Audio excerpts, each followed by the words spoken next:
Queer News Tonight. This is the world's first and only LGBTQ+ daily evening television news, broadcasting live and then available on demand. And we're available on all smart televisions, including Roku, Apple Television, Android TV, Amazon Fire TV, YouTube, and Facebook. It's time to queer up the news. It's Tuesday, March 14th, 2023. We are live and literally out of the closet and into the headlines. So many of your important stories we're going to tell this evening on Queer News Tonight.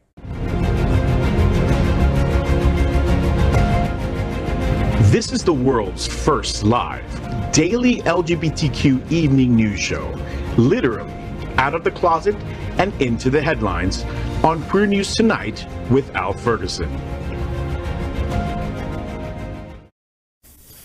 I'm your anchor at Queer News Tonight, Al Ferguson, and this evening we bring you the news of and a perspective representing the LGBTQ+ community from South Florida, America, and across our planet. This is the world's first and only unedited live LGBTQ+ evening news show. Whatever happens, unique in LGBTQ+ news, you will hear it and see it. Hotspots Magazine, Happening Out Television Network, is a nonprofit 501c3 media company in the same model of PBS and NPR, but designed for the LGBTQ+ community. Our mission is to support the 10 pillars of the LGBTQ+ community. We want to inform and educate the key issues of our Black community, Latino, lesbian, trans, students and youth, seniors, HIV, AIDS, healthcare, business, political advocacy, and faith. Help us support our community. We are part of one of the largest LGBTQ+ media companies in America, Hotspots Magazine and Happening Out Television Network. Our magazine is celebrating 38 years of the LGBTQ+ experience, and our television news, talk, and entertainment shows support our mission to educate the LGBTQ+ and broader community. Let's welcome anchor Jasmen Rogers. Jasmen is a queer Black Floridian focusing most of her work at the intersection of race and gender. Given the titles Verbal Assassin and Coalition Magician, Jasmen focuses on creating intentional and unapologetic diversity in every space. As the marketing and events coordinator for Hotspots and Hotspots Events and co-founder of Let's Get Lucky, Jasmen works to diversify programming and uplift the voices of South Florida's queer and lesbian community. In her spare time, Jasmen serves on several community boards, spends way too much time at Target, and marvels through travel with her fiance and pups. Welcome, Jasmen.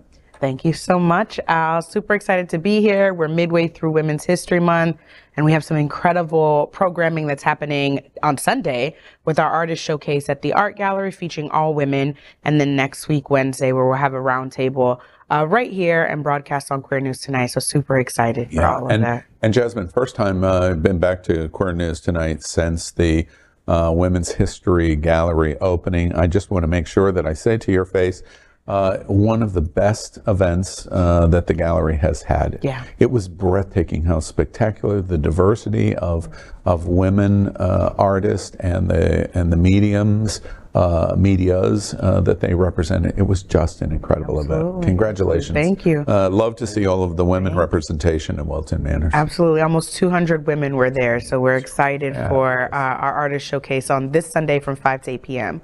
But let's welcome anchor Jeff Oliverio. Jeff is founder and treasurer of the Hollywood LGBTQ+ Council and My Hollywood Pride, which just held their second annual event in downtown Hollywood. Jeff is returning as co-chair for the upcoming 2023 National LGBTQ+ Task Force Gala in October. The task force events, including the Winter Party Festival, which just happened in March, have given back more than $3.3 million to LGBTQ community organizations in South Florida. Good evening, Jeff. Good evening. Happy to be here. Hopefully we'll hear that number go up very soon here for the task force. We have someone maybe can give us some updates on that. But I want to say I'm really happy to be here tonight. Hope everyone will come out to join us at AIDS Walk this weekend. I'll be out supporting Pride Lines. So if you're interested in joining the Pride Lines team, please go out and find AIDS Walk and join Team Pride Lines to support us at AIDS Walk. Excellent. Now, let's welcome my friend and anchor, Ryan Hurst. Ryan is the Senior Major Gifts and Events Officer for the National LGBTQ Task Force. He has worked in social justice for over 10 years with organizations like Land But Legal Defense and Education Fund and People for the American Way Foundation. Welcome, Ryan. Thank you very much. Happy Pi Day to everyone.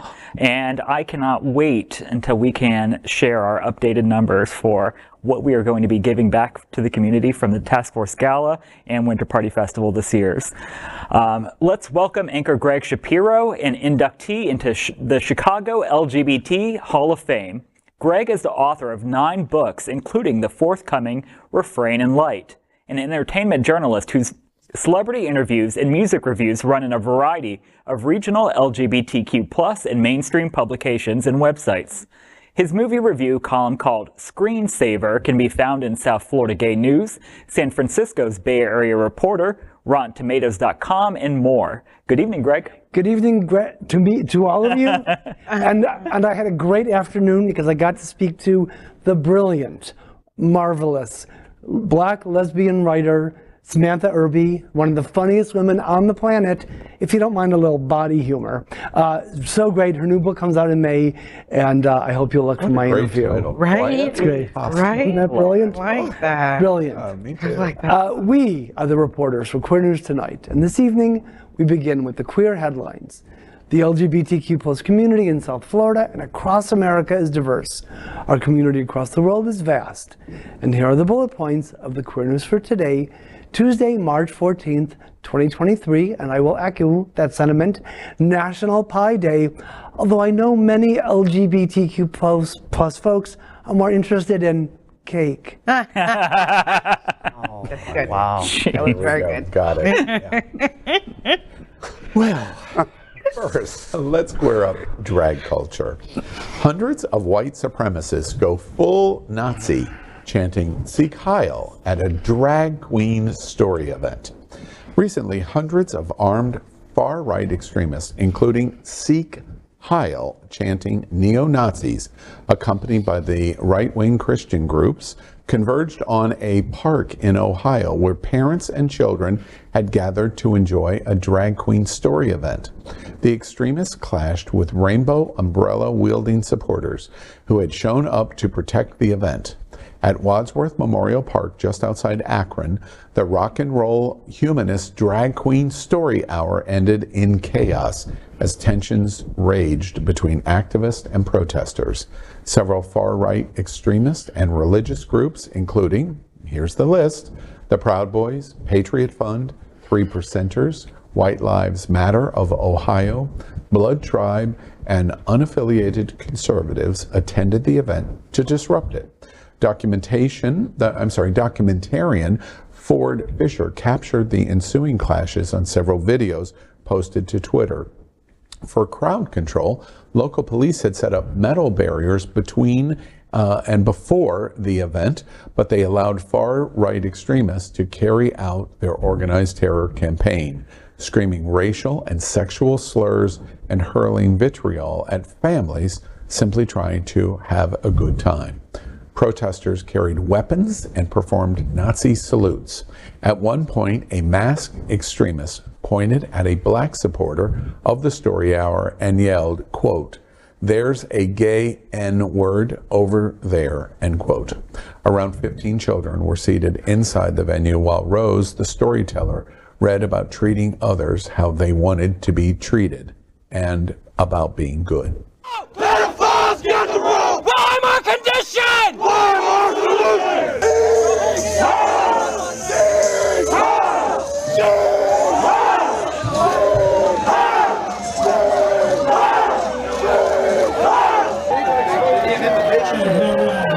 They need an invitation or something?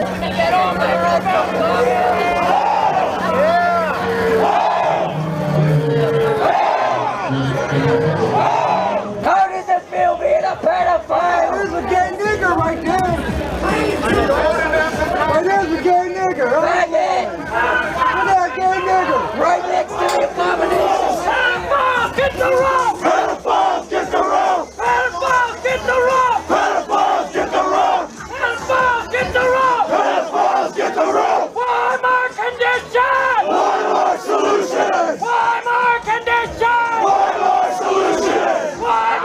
condition! One more solution! Say Heil! Say Heil! Say Heil! He heard the word nigger and he just can't comprehend it.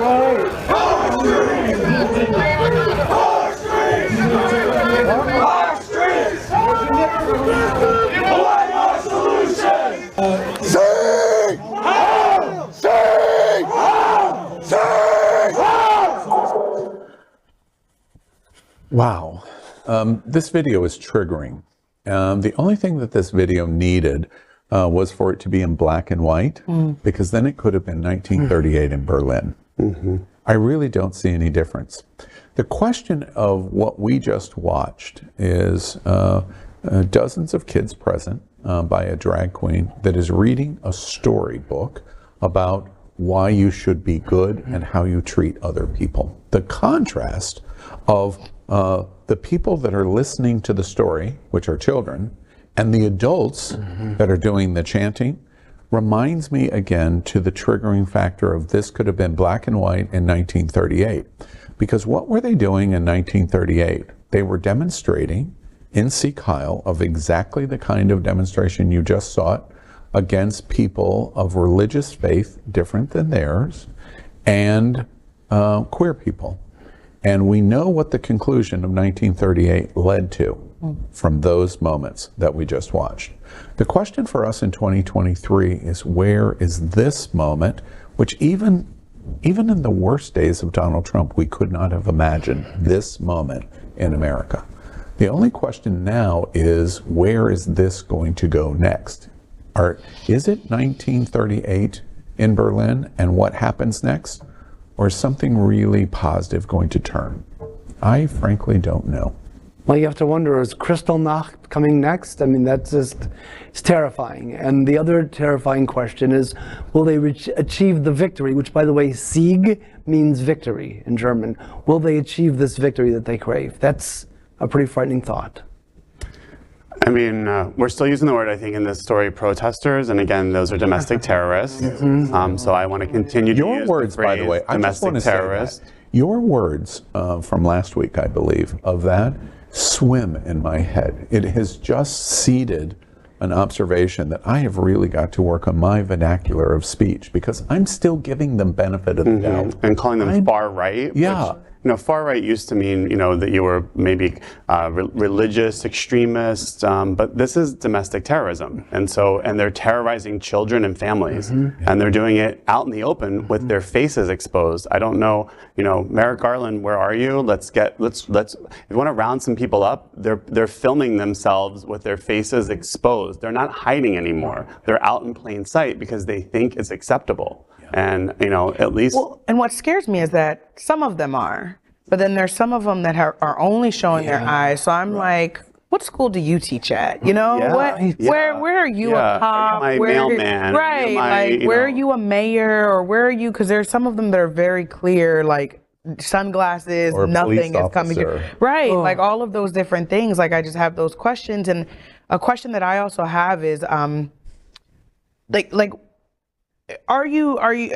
you're not going to accomplish the goal, because at the end of the day, those children are terrified of you, like not the drag queen. They were there to have a good time. They may or may not know that that was a drag queen or whatever. And here comes this angry mob of primarily men, to yell at you. And white men. Yes, like to yell at you. So like, what is the lesson that they're taking, the many lessons that they're taking from that?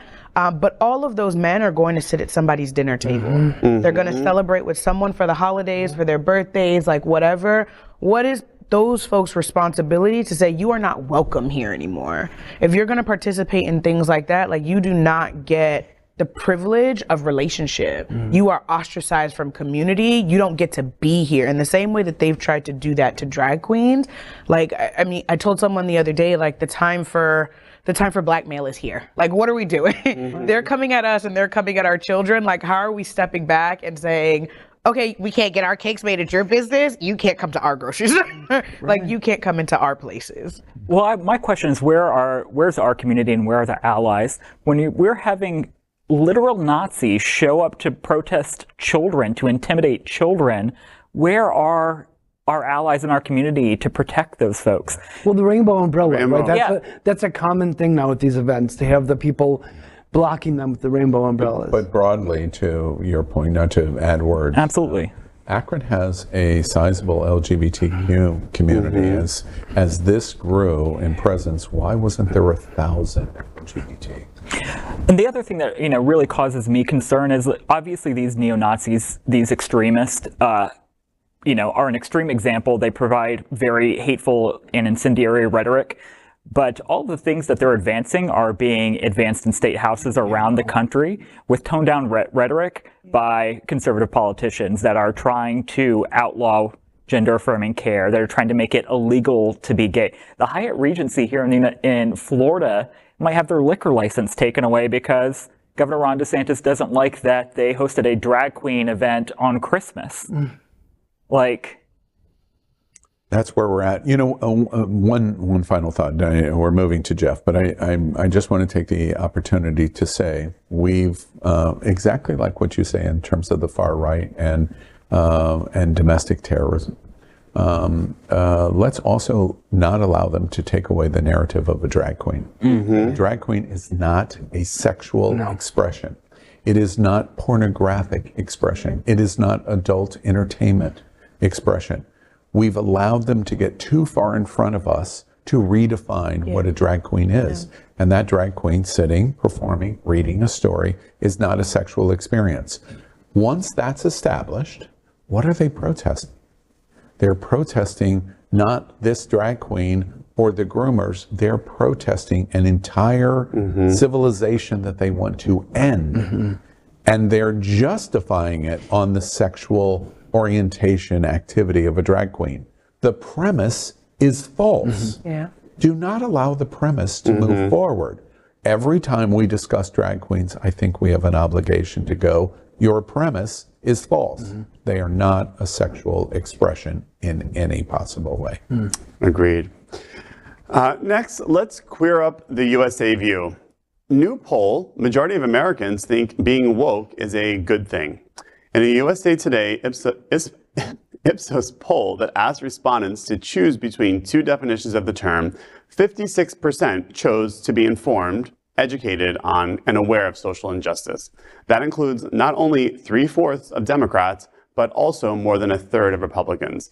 Respondents' age made a difference. Among those aged 50 to 64, 48% chose the overly politically correct definition.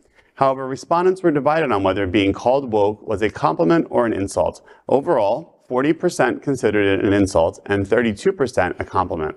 60% of Republicans and 42% of independents thought it was an insult. In contrast, 46% of Democrats deemed it a compliment. Younger respondents were more likely than older ones to see it as a compliment. This means though Republicans are casting being woke as a bad thing, a majority of Americans don't see it that way.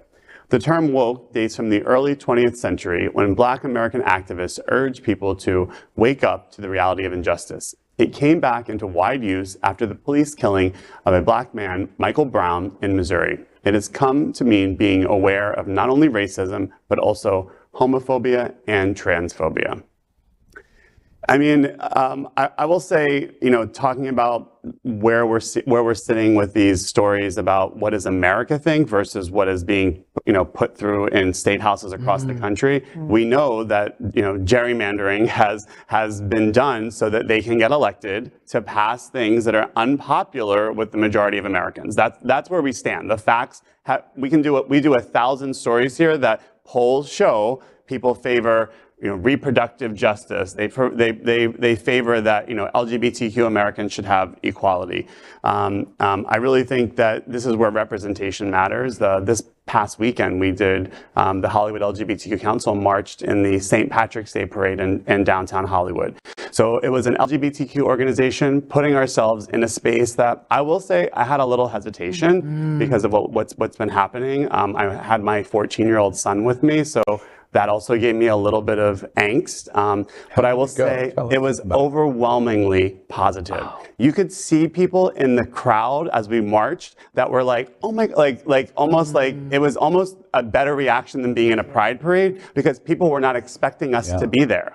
It was the reactions where people, Patrick's Day. yes, and kids were there with their parents, and the parents were waving at us, and like we had rainbows everywhere. So I saw a little girl that was like, oh look, there's rainbows, and I was thinking, yeah, isn't this is so threatening to your children. We're making little girls smile because there's rainbows on our float. You know what's great about that story is Hollywood did something that New York didn't. Yeah. You know, we're not in the St. Patrick's Day parade in New York. Congratulations to Hollywood. Yeah, we were really embraced, so I was very happy about it. Does this surprise you at all in terms of? No, it doesn't, because I think most people inherently understand when we talk about being woke, you know, that we talk about being aware of injustice. And so much of our, you know, whether you're liberal or conservative, whether you're religious or not religious, we all inherently know that what's important is knowing to be compassionate and kind to one another. And when we talk about the issues of injustice, we're talking about things that are just inherently wrong. We know that it's not kind or compassionate to discriminate against someone because of something that's out of their control, their race, their gender, their ethnicity, their sexual orientation, their gender identity. I think we all inherently want to be better people. We want to care for each other, especially once we get to know each other. You know, you can't help but care what happens to another person. So no, it's not surprising to me at all that being, you know, quote unquote woke is actually popular. People understand that I want to be a good person and treat someone. Do you agree with that? I think to me what's also happening is that the party that is pushing woke is the same party that like tried to storm the Capitol. And a lot of these correlations for the average person that's watching the news or hearing the whatever brings those two things together. Like they are screaming about woke while also not decrying what happened at the Drag Story Hour, not decrying what happened at the Capitol. And for, I would say, a lot of people, like whether or not you are American through and through, whatever, like the Capitol, the White House, those are things that you don't storm. You know, you kind of just don't behave that way. And so to see that juxtaposed with these people that, you know, are election deniers and all of that, like converging together is making more folks be like, what I don't have a problem with is woke. Like, it's not the woke people that are doing that stuff. It's not the woke people that are terrorizing my kids. It's not the woke people that are, you know, taking books out of our schools or things like that. I think that's becoming a little bit more clear to people. And then I also think that, I mean, we were talking earlier about banks, we're talking about all this stuff, like economic issues are absolutely social issues, but people are also focused on how they're going to eat from day to day, how they're going to stay in their homes from day to day. And the people in power that also want to scream about wokeness are not handling that. Well, I think you make a good point. Like, the right needs a boogeyman, and that's what woke is. It's a scapegoat. It's the boogeyman. To win elections. That's right. Have power and money. But I think why it's not catching hold is because the connections between being woke and these economic issues, the things that are really hurting people's, you know, the kitchen table issues, is becoming so much more tenuous. How is a drag queen, you know, performing or reading a story have anything to do with, you know, my light bill or a bank collapse? Right. And I think to Jeff's point also is that these folks being elected, they're supposed to be elected to serve.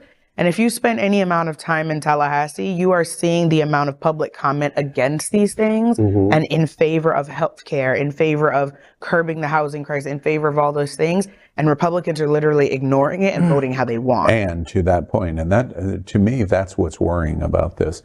If the majority of Americans say they prefer to be educated, which is how they define it, please then demonstrate that by voting in polls and how you voice up support.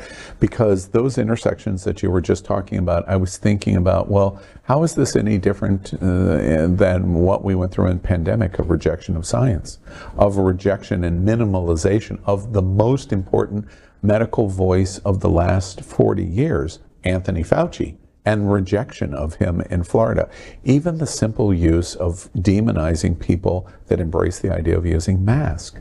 These are all intersections with each other that are like the narrative that we've allowed them to take control of Woke is not a negative word because it is a reflection of I am educated and paying attention. But somehow we've allowed these radical, right, terrorists to take control of this word. And you know one really good example of that, of how we miss the point that I think we have to voice better? DeSantis has made this point. Florida is where woke comes to die. Now, that's a brilliant branding marketing piece. Might get him elected president of the United States. He's written an entire book to platform what he did in Florida to show how he went out in every possible way to destroy woke thinking, whatever that is. But that's a rejection of science. That was a rejection. That was the embracement of "Don't Fauci my Florida," and all of the anti-education, educated kind of issues. Well, okay, we understand what you said, Governor, but also why are not people screaming bloody murder that in percentage, Florida was the greatest number of COVID-19 deaths of any state in America? It's because woke came to die. And we rejected education. We rejected masks. We rejected closures. We rejected. Okay, woke came to die here. But so did a hell of a lot of people of COVID-19 as a result. It's the rebranding of the Republican Party from our history as the Know Nothing Party. Is that we don't want to know anything about history, about science, and who wants to be associated with that? So they're going to use, the anti-woke and woke comes to die. We need to call them what they are. They're the Know Nothing Party. They don't want to know anything about our history and our culture and science and things that matter. Are you sitting down at night writing down the conceptual themes that we'll be talking about? Because I'm loving it. It's just sometimes it's hard to believe that there are a faction of people that want to follow things that literally reject, everything we've learned. Like, in elementary school is to learn about science and learn about other cultures, like, the things civics and civil behavior. Just one last thought before Jasmine does the next story. I read an editorial that was very, very interesting on that exact point. Why would you embrace this? Well, people don't forever, and they gave multiple examples in American history and in world history where we didn't. Joseph McCarthy was powerful for a while, and then it all fell apart. All fell apart. I hope there's a lot of Democrats that watch this story, because I think that y'all have given them some really incredible messaging tips. And to me, it's like when you talk to the average person outside of your political bubble, like they are very concerned about all of these economic issues, but we're not reaching them with our language. And like you said, we're being baited into these conversations that still never get to the economic issues, even from our side. So when I talk to my dad, he's always like, okay, I understand that y'all are against DeSantis, but what are you for? Like, what are you doing? Like, what is your plan to actually address these beyond platitudes, and also show me how you've done it? How you've worked on that at a local level, state level, whatever. Like, how are you doing that?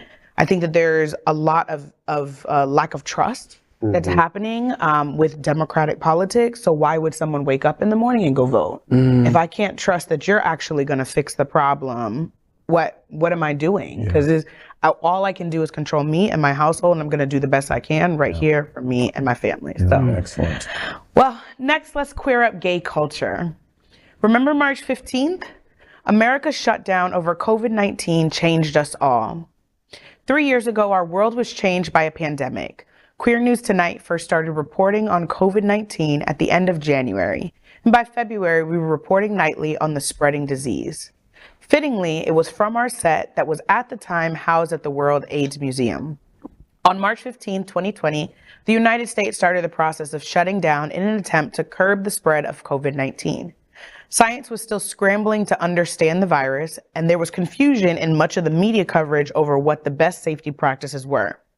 On March 18th, the Happening Out television network was hit directly by the virus. As unknown to us, its Happening Out political commentator Ron Bernesky had contracted the virus prior to his March 18th appearance on our weekly talk show. 2 days later, he was hospitalized, and by the weekend had been placed in a medically induced coma from which he would never wake before passing. Through a community partner, the network was able to get some of the new tests administered the cast and crew of the shows, and host Chef Josie also tested positive. She would continue to test positive for a full month. The struggles of the network were just a small sample of the ways that LGBTQ plus community was hit in general by the pandemic. With many members of our community working in the service industry, the stop to travel and the closing of bars and restaurants meant no income to many LGBTQ plus individuals. For those who weren't in contact with family due to their gender or sexual identity, the lockdowns and quarantines meant an increase in mental health issues such as depression, as well as an increase in substance abuse issues. Challenges that disproportionately affect the transgender members of our community and the BIPOC community were compounded as a lack of healthcare and stable housing led to a higher risk of those individuals contracting the virus. 3 years later, our community is still recovering from the pandemic and lockdowns. Social events are only now starting to become popular again, and vacations like cruises are still considered risky by many. March 15th, 2020, we remember. This is an interesting story because my sister, who is 8 years younger than me, so turning 25 in a few weeks, was the first person I knew that had COVID. And she was an EMT at the time, ended up in the hospital and with pneumonia. And it was very shocking because it was supposed to be that this is not a young person's thing. You know, 3 years ago, it's not a young person's thing. And just all of the confusion around it. I remember my anxiety that was like, I'm not leaving the house. We're all wiping our groceries down. Like, our shoes. Right. The run on Costco to get toilet paper and all of that, like the lack of clarity, but also just as we discussed, not having a government that is putting systems in place to protect its people and allowing people to die. Well, it's really incredible how this story impacted the network. I mean, I remember hearing about this when I first started coming here, and it's just amazing. But on the other hand, it's really not that surprising that our community was certainly familiar with a government, certainly under Republican rule, that was willing to overlook segments of the population that they deemed unworthy. Right. Well, I think we also learned a lot of lessons, not only for our community specifically around the HIV/AIDS epidemic, but also COVID-19 that we were able to apply to monkeypox to really get that under control before that became a much larger issue. True. I mean, I think we're still seeing the financial impact of the COVID pandemic. I mean, the things that are happening and the changes that have happened to the economy, both from the severe decline in the stock market to now, inflation coming out of the shortage of items that couldn't be produced. These impacts are going to be felt for a long period of time. The housing crisis is a really good example because, again, just housing was underdeveloped and then really took, you take a pause in building housing or expanding housing or people not starting their families or starting their lives, moving out of their parents' homes who graduated from college, staying at home for 2 more years. And then all of a sudden it was like, everyone can resume, go back to normal. Yeah. It is causing ripple effects that we still don't fully understand. So, and also, the supply chain and seeing how vulnerable the country was, whether it was from medication to chips for our cell phones, that we were vulnerable to not having our own supply of things. Right. It's interesting as people watch this report, tomorrow being March 15th, and you think about what happened 3 years ago, tomorrow, March 15th, I'm not sure it has digested over us of the impact of what we went through. I think in many instances, we're still in various ways going through the trauma of the event without being able to really process it. The condo that I was living in was right off of Commercial. I will never forget walking out onto Commercial Boulevard, 3-lane major road in Fort Lauderdale, 3 lanes in each direction, and there were no cars. I was in San Antonio for a Christmas holiday event, and there was no one in downtown, where it could have been an episode of The Walking Dead. Ron Bernetsky, I'm really glad we didn't show the video of for the Wednesday night show of just days before the closure event. We were at World AIDS Museum, and I was sitting 2 people beside him, away from him at It's Happening Out. We were doing the show live, and the reason Ron was so valuable to us is he was a Republican, and he was a key voice in Miami-Dade County's politics for the Republican Party in Miami-Dade County, and we loved him at It's Happening Out because like tonight, our voice is our voice. There's nuances of our voice, but there's a lot of similarity in our voice. And then Ron would go, not so fast. And it was a wonderful experience to have that kind of voice before they went off the deep end. And we haven't been able to find anybody LGBT to represent that.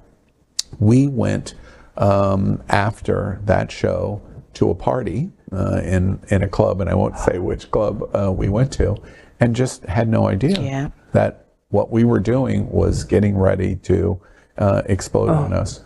The next day, the notice of him feeling ill, the next day, on Friday, into the hospital, and it was the next day after that that he went into a medically induced coma of ICU, which he never came out of. For me, I just tell the story of what a moment. I will never forget it for my entire life. My last day, I will think about that day, because it was like, wait, we were all with him, and this is like March 17th. Wait, what's going to happen? And only because of connection, of our media connection, there was a company here that was getting ready to do COVID testing, but it had not been generally released. And all of us were in place, all production, all of the anchors, everyone connected with the show are at home in place. And a nurse came in complete surgical, complete mask, like you're going to go into space, to administer the pass-through of the test, take the test of the swab back to them, and we are to find out the next day. We don't find out the next day. It's 2 days, and only Josie was positive. But for us to be able to get a COVID test, that and that stage of the pandemic was just amazing. And of course, we did not know that Ron was going to pass, but we knew how serious this was. March 15th is very important to all of us, and I don't think we realize how important March 15th is. I think in coming years we will. And I think even on the flip side of everything we lost is also in those moments where everything had to stop, what we saw from our environment, like the planet healing itself. When animals reappearing. Like dolphins and previously dirty water. Like around the Eiffel Tower. Whoa, that's pretty. Exactly. I'm just like, to see all of that, everything stood still for those moments where the earth was given time to just, kind of heal from the deep wounds that we've caused as humans. And then to just go back to, like you said, things as if they're regular. March 5th. Well, next, let's queer up gay culture. Odd irony for man accused of writing Groomer on libraries now face child porn charges. Prince George's County Library saying this is how they found their Greenbelt location on Saturday, June 4th, with the word Groomer spray painted on the front doors. Days later, on June 9th, their New Carrollton library was also targeted with the same word graffitied on a window. We are particularly forward with our messaging around LGBTQ plus inclusion because of the fact that there is so much targeted oppression against the LGBTQ plus community nationally, but also here locally. The vandalism is thought to be stemmed from the series of Pride events the library system is hosting during the month of June, including this drag performance at the Greenbelt location just hours before the building was spray painted. Charles Sutherland of Tacoma Park, Maryland, was arrested last June and charged with malicious destruction of property and multiple hate crimes in connection with the vandalism at 2 public libraries in Maryland's Prince George's County. Libraries in the towns of Greenbelt and New Carrollton were defaced with Groomer and spray paint on their entrances early in June, during nearby Washington, D.C.'s Capitol Pride Week. In an interview with police last year, authorities said he made several comments expressing his disdain for the LGBTQ plus community and the Prince George's County Memorial Library system, while expressing no remorse for what he did. Police said Sutherland confessed to being behind the vandalism and also agreed to a search of his home. In the search, officers discovered he had a child-sized doll, several smaller dolls, and diapers at his home, even though he had no children, nieces, or nephews. The document says he told police he had child porn on his computer, and in January, forensics investigators found 7 files on it. He will now face misdemeanor charges for possessing child pornography. According to the radio station WTOP, he is scheduled to be tried in Montgomery County in April on child porn charges. This is just wild to me. You know, I hear it over and over again that every accusation is a confession. And like, man, does that prove true in this moment? It's so often the people who are screaming the loudest, the most wild accusations, who are acting with the most faux anger, are really confessing that they have a guilty conscience themselves. I'm sorry, did you say Liberty President Jerry Falwell Jr.? That's what I just heard you say. The case of Charles Sutherland of strongly progressive Tacoma Park, Maryland, as everybody knows, which is an equally progressive Montgomery County, just keeps getting weirder and weirder. Yeah. Listen closely. A straight man with open disdain for the LGBTQ plus community was in possession of child porn. Not a gay man, not a drag queen. Remember that. I'm for this story because I think we should start doing a regular segment called The Faces of Child Pornography so we can show how many straight white men are actually being convicted of it and how few or zero drag queens or LGBTQ people are being accused of this crime. It is a crime of typically straight white men. Let's just put it out there. And as is domestic terrorism. You want to jump in. I just want to say we're working on that story. Yeah, we're going to explore. We're working on a story right now of exploring grooming and how this tag continues to ring us around the neck, but it is not true, and showing all of the medical studies and all of the medical professional societies that come to that exact same conclusion. And there is no scientific study that comes to any other conclusion that this is not a homosexual issue. Right. Grooming is not. No. And so thou dost protest too much, maybe the word of the day. Right. Yes. What I also noticed about the story is that he's being charged with misdemeanors. Yeah. Meanwhile, in Tennessee, they want to charge drag queens with felonies. Like, I didn't know that you could be charged with a misdemeanor for possessing child porn. Child porn. Well, it's probably the results of very liberal progressive which is a very, it's Montgomery is County. Seriously, right. Yeah, right. Next, let's queer up drag culture. Star-studded benefit concert to fight Tennessee's drag ban. Queer stars and allies are coming together for a new benefit concert in Tennessee, hoping to battle the anti-LGBTQ plus bills being passed in the state. Love Rising is a celebration of life, liberty, and the pursuit of happiness that will take place later this month to raise money for LGBTQ plus organizations in the state that are fighting against recently passed laws that attempt to ban drag shows and trans healthcare and surgery for minors. Queer artists performing at the festival include Allison Russell, Brittany Howard, Brothers Osborne, Jake Wesley Rogers, Joy Olodokun, Julian Baker, Maya Byrne, and the Rainbow Coalition Band. Other artists include Amanda Shires, Haley Williams, Hosier, Jason Isbell, Maren Morris, Sheryl Crow, and Yola. More special guests are still to be announced.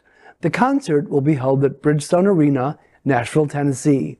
This is a benefit concert for Equality Project, Inclusion Tennessee, Out Memphis, and the Tennessee Pride Chamber, in partnership with Looking Out Foundation. According to the statement issued by Jason Isbell, anti-LGBTQ plus bills add up to an attempt to eradicate a valuable part of our community, and we just can't stand by and let that happen.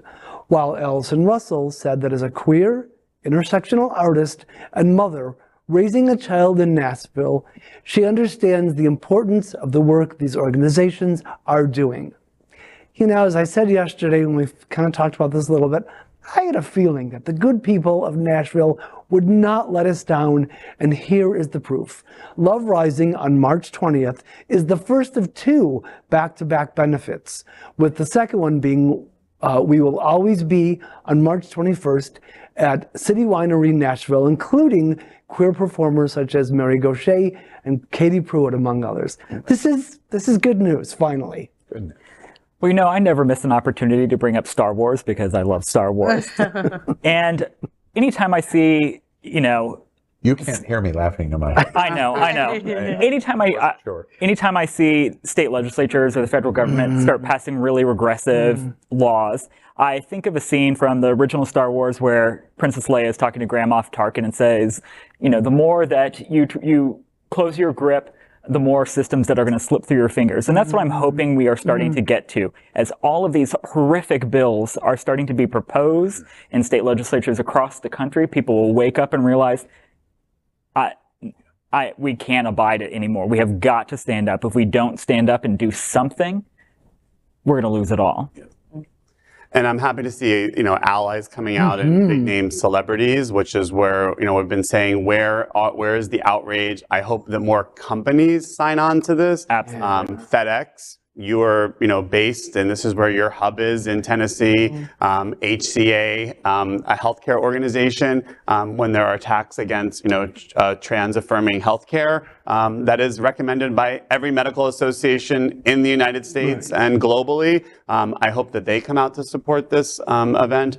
We need more of this. We need it in Florida. And I hope Dolly Parton shows up. Yes, Dolly. Can we also just point out the hypocrisy of the governor and lieutenant governor of Tennessee, the governor who was pictured in drag, the lieutenant governor liking thirst traps on Instagram of young gay men. Like, it's surreal. What is this world? Did you say Liberty University President Jerry Falwell Jr.? I did. Thank you so much. Say that again. Yeah. You know, one thing that I want to suggest, a pendulum swing is starting with this concert. First, things are happening like the Daniels winning Best Director at the Oscars. When they say on stage, you know, I did drag a little bit when I was young, and there's nothing wrong with drag. He blew, in my opinion, he blew a dog whistle in front of 100 of the most important entertainers on this planet to go, are you going to join me or not in facing Tennessee, Texas, and Florida? And I think most of them are going to pick up the mantle, and we're going to hear them loud and clear. I hope RuPaul and all of our drag race friends do it as strongly as what the Daniels did. Second, we're also seeing it, the Finance Committee for the state legislature has already reported that if the trans bill and the anti-drag bill are implemented, it could have a $2 billion negative economic impact on the state. Loss of money, loss of travel coming into the state, the questions related to it. With this concert, I'm really going to listen closely to what they say about boycott. Tennessee is in the crosshairs of boycott. And this critical mass is going to move to a point and they're going to say, okay, here's who we're going to turn it on. And I suspect it is going to be Tennessee. The contradictions of the governor and the lieutenant governor, how hateful this is, how absolute this is. I think we're going to hear that kind of phraseology. One last thing that I think is interesting about this concert that we'll have to watch closely, and the second one you just talked about, is they will violate state law if a drag queen appears. What will happen? It'll be interesting to watch. You can rest assured, Queer News Tonight will be watching. There may be a whole bunch of dollies showing up. Right. All the dollies. Wouldn't that be fabulous? That would be fabulous. I also hope that, I mean, my hope for all of our movements is that we're economically strategic, because it's also like, you know, that's a very large stadium in Tennessee. Are people traveling in for that? What businesses are you supporting with all those people? In like raising your voice, we have to. But how are we also not like feeding back into the same system with our protests? So I think that that's going to be right. I think that's going to be interesting. I mean, if the owners of the stadium have given you the space for free, like go for it. But also, are they getting some type of subsidy from the state government? You know, like, all of those things, the research and all of that has to go into civil disobedience. And that's why it's called disobedience. So to make sure that we're truly sending a message with everything that's like, Adriana said it on the show once before, like we pay the taxes, we contribute to this government, like they don't get to just do this to us. So how are we slapping that government's hand in the same way? Now let's queer up South Florida and Florida. Miami Beach Pride celebrates the best of one of America's great gay cities. Miami Beach Pride is celebrating its 15th anniversary this year with a range of exciting special events, family-friendly community activations, social mixers, and world-class entertainment. Starting from March 31st to April 16th, the LGBTQ+ community will get to participate in everything from dinner, movie night, parties, family picnics, and art showcases to pageants. The Pride will kickstart with the Pride flag raising ceremony at Miami Beach City Hall on Friday, March 31st at 6 p.m. Tickets for the events are available on MiamiBeachPride.com. This event for Miami Beach Pride, I know the planning that's gone into it. It's going to be almost 2 weeks of events. I'm super excited for them. It is, of course, for South Florida, one of our premier events for the LGBTQ+ community. The visibility of it for our community is important. And in Miami-Dade County, this is very important because, as we know, it is a county that recently turned red. And I think we need to all, come out and support and show the economic impact that we make on that city, because we bring a lot to that city. We just, celebrated Winter Party there, and you can talk about the thousands of people that showed up and stayed in hotel rooms for that event. We are part of this community. As you said, we pay taxes, and, come out and give them your support. I have a question for both Jeff and Ryan. In the planning of Pride, because now we're entering Pride season in this legislature that's clearly attacking businesses and things like that, are people also having a conversation like, do we have the legal team ready? Like, what does that look like for us to make sure our language is tight, that we have our lawyers on standby, whatever, in case there is a legal battle? Because even as private businesses, It seems like a decade ago that we held Hollywood Pride in January, because it was almost a slightly different political situation. But we did, of course, consult with the city, and we let the city be our guide as far as like what we could do. We did host a drag queen story hour at Hollywood Pride that went off without a hitch and was well received, and the city supported it. But we are, already starting discussions for next year, and we're talking about what will we do if drag performances are going to be, deemed unacceptable in a public space. And, our hosts, we had Velvet Lenore who hosted our event. So we are having those conversations. We're hoping that those are the worst case scenario planning, but we're having them. Your question and your answer is why, back to Tennessee and the governor, is so egregious. The governor of Tennessee thought it was hilarious for him to put on a dress and a wig. And he thought that was completely hilarious. At no moment did him or any of his fraternity brothers go, this is a sexual act. No, it isn't. Right. It was just for fun. We're just having fun. So we go to Hollywood Pride, and I put on a dress and a wig. Never going to happen. I was like, never say never. Are you? No. Maybe for a $10,000 fundraiser for Hollywood Pride. But it's a situation where you're a hypocrite. That's the bottom line. You're a hypocrite. It is sexual when you want to make it sexual. It is not when you're not. That's what Hollywood Pride will have to face in this decision. What happens in Miami Beach? We reported extensively my interview with Carrie West, the president of Tampa Pride. They had to make substantive changes in prevention of the legal. The one thing I will say that's going on legally behind the scenes, there's one organization in South Florida that has already directly and publicly taken it right on the chin, and lawsuit has already begun. Privately behind the scenes, the legal response to it is, and the legal response is not the suit in on the organization. It's on the organization back on the governor of the state. And it is going on. Wow. You know that for a fact. Next, we are proud of our special partnership with Sunshine Cathedral, the world's largest queer church here in Fort Lauderdale. Supporting that partnership, we are broadcasting from our permanent set here at Sunshine Cathedral at the Happening Out television studios. We broadcast Sunshine Cathedral Sunday International Service at 10:30 a.m.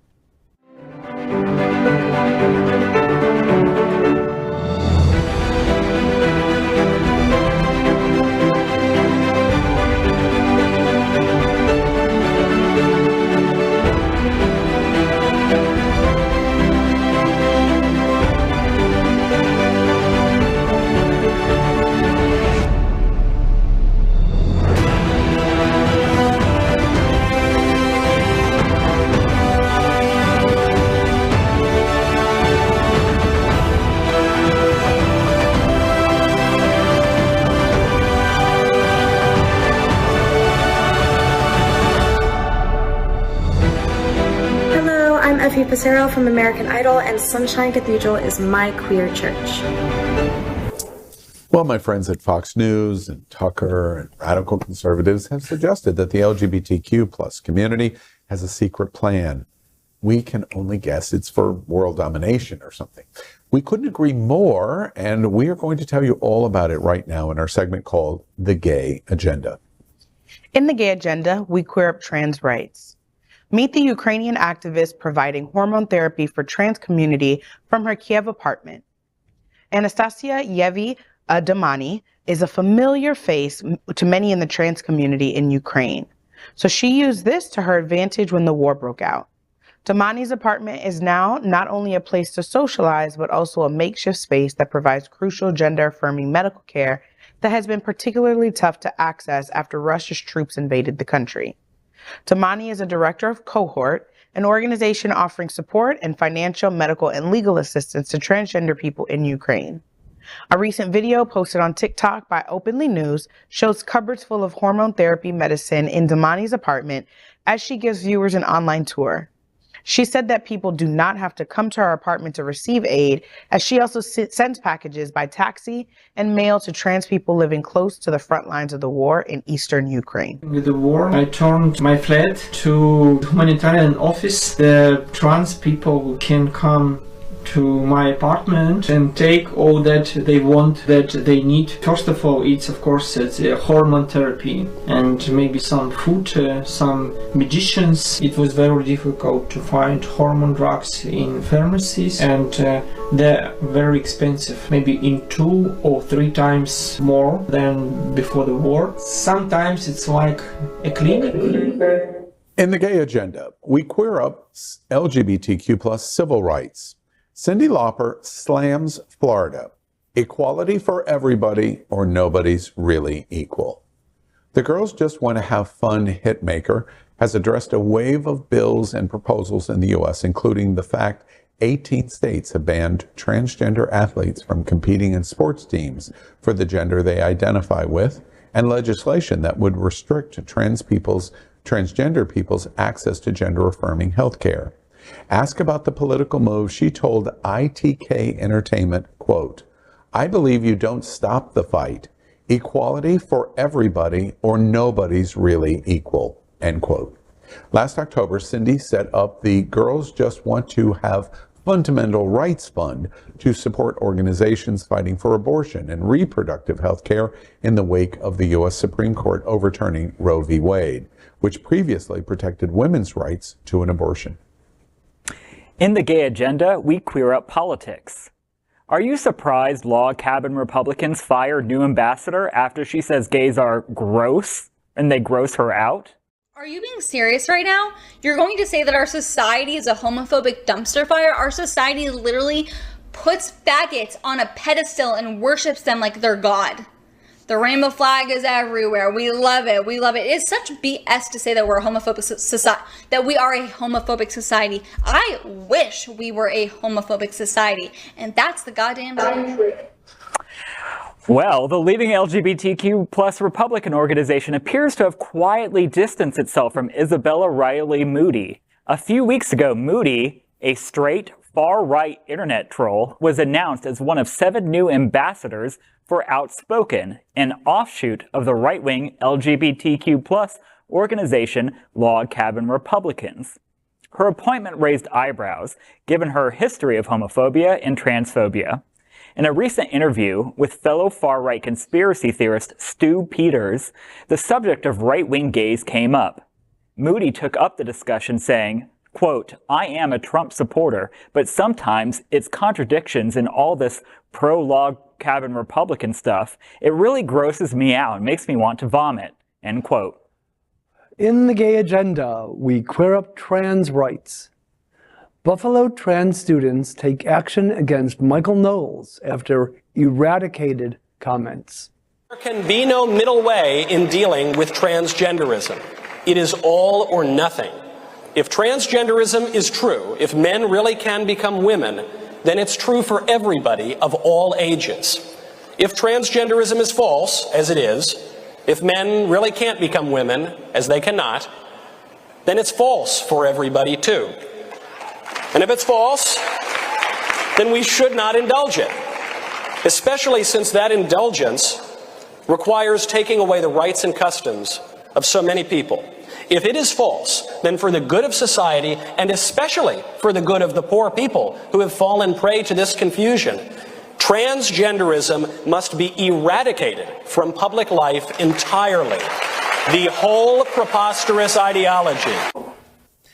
Less than a year ago, a white man from out of town drove into Buffalo before posting a white supremacist screed online that denounced, among other things, transgenderism. He then opened fire at a local grocery store, killing 10 black Buffalonians. Last week, another white man from out of town, who recently stated that transgenderism should be eradicated from public life entirely, stepped up to a lectern at the University at Buffalo.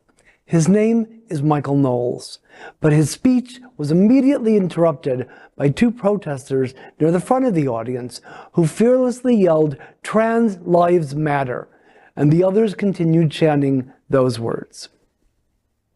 That is today's news for the LGBTQ+ community on the world's first and only daily LGBTQ+ evening news show. If our community is important to you, share this news with your friends and family. Are you, like most of America, part of our very large television audience watching this live LGBTQ+ news broadcast right now on Roku, Apple TV, Android TV, and Amazon Fire TV? Queer News Tonight is the only live LGBTQ+ digital television show in the world that is out of the closet and into the headlines. We need your support. If our community is to grow, we must tell our stories and bring them to the attention of the broader world. This is the only place in the world that tells these types of LGBTQ+ stories in motion and sound. That is the passion of Hotspots Magazine, Happening Out Television Network, and Queer News Tonight. I'm your anchor, Al Ferguson, and on behalf of these LGBTQ+ reporters, the anchors of Queer News Tonight, including Jasmen Rogers, Jeff Oliverio, Ryan Hurst, and Gregg Shapiro. We will see you daily at 8 p.m. Before we end our broadcast, we have one final story. Let's queer up the big interview. Florida Democratic Party, blamed for historic loss, now has new sheriff in town, Nikki Fried.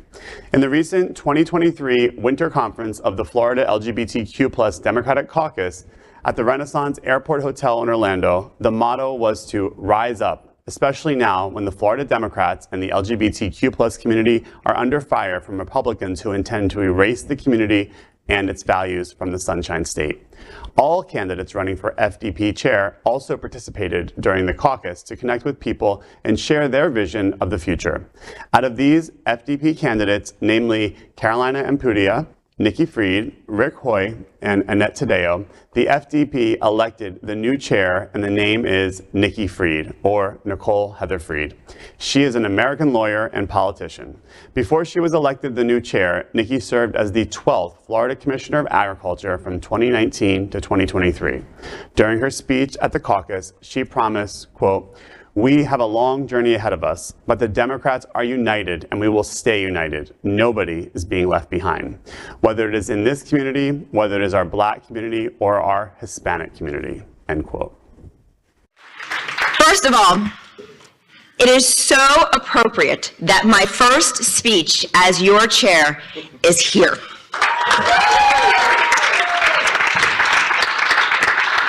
am so excited and delighted to be able to work with my friend Nathan again. We were just joking that we never thought that 2 months ago that we would have this opportunity to start working again together. And so thank you for your commitment to this caucus for our state, and I'm excited that you are leading this caucus, and we will be leading our state for the future and turning our state blue. Thank you. For those who can stand, you can sit. We have a long journey ahead of us. We have a long journey ahead of us. But you know what happened today? What I said first and foremost, before the election and after the election, the Democrats are united, and we will stay united.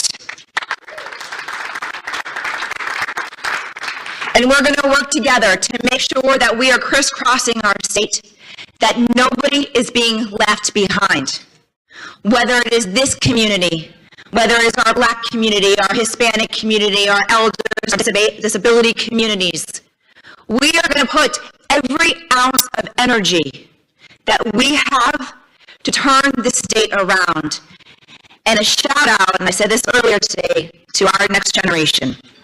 I heard they had a phenomenal panel today.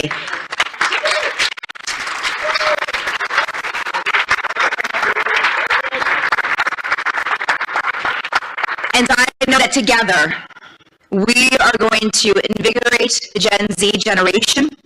We're going to put you out of work. We're going to put you to work. But this is our future. We have to lift them up every single day to make sure that they have a voice in this party, have a voice in our state, because they truly are the future, not just of our state, but of our country. So thank you for what you already are doing.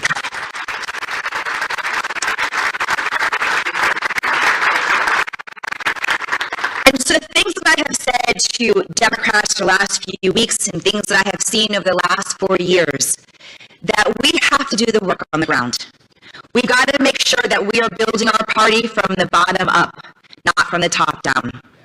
So while I am your chair, you are the ones on the ground who are going to make this happen. I'm just here with the microphone. It's going to be about making sure that we are hitting the ground running, talking to everybody, talking to our neighbors, talking to our friends and our families. It's about supporting our DECs and our clubs and our caucuses. It's making sure that you are empowered and emboldened and listened to, and we are going to fight like we have never fought before. I think you all have gotten to know me a lot, not just in the last 4 years of my service to the state. You know that I don't back down. You know that I don't ever leave the trenches. And to know that you have been by my side this entire time, I am so honored to be in the trenches with you all, and I would not want anything else.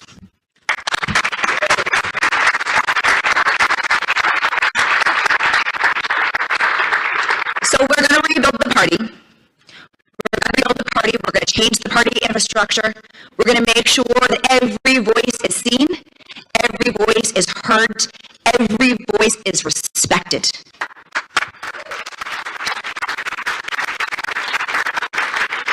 And when we do that, that's how we're going to win. It's not going to happen overnight. I'm not promising you, no pun intended, rainbows and sunshine.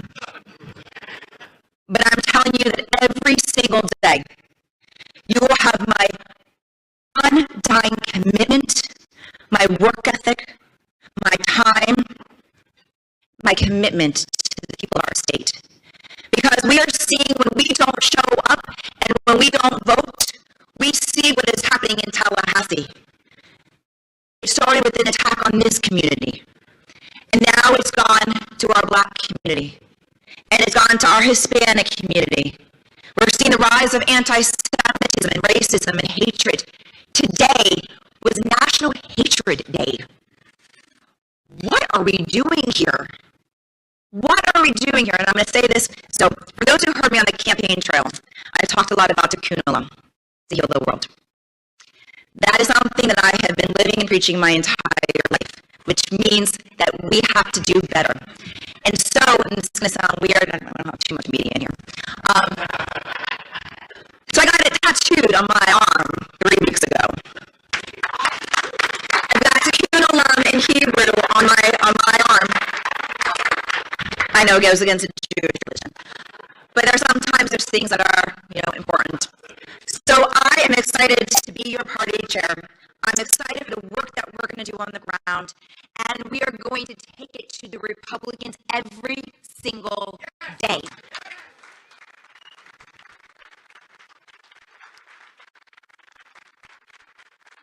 We are going to redefine what freedom means, because this guy has no idea what the word freedom means. We're going to make sure that democracy holds true in our state, because what I have said continuously is that we can't have democracy if we don't have two strong parties. That is the only way democracy works. It is my pledge that I'm going to make us strong, because we are going to do it together. So thank you for the support of this caucus. I am forever indebted with the support that you have all given me again in the last 5 years. And I will never back down. I will never stop fighting. And I will make us proud to be Democrats in the state of Florida. Thank you.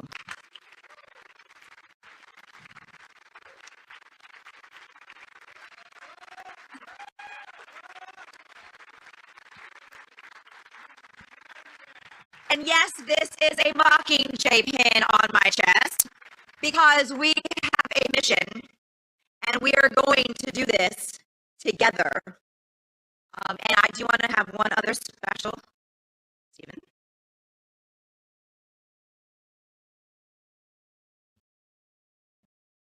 You are in charge.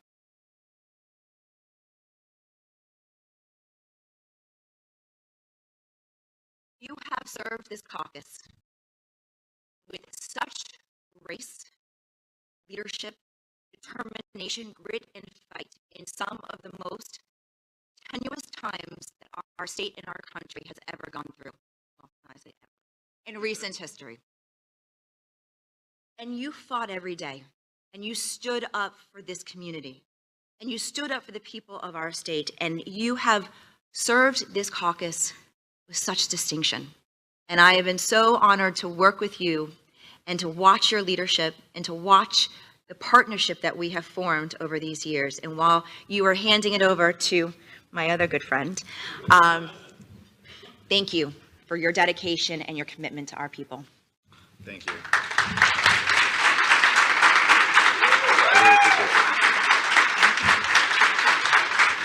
Thank you.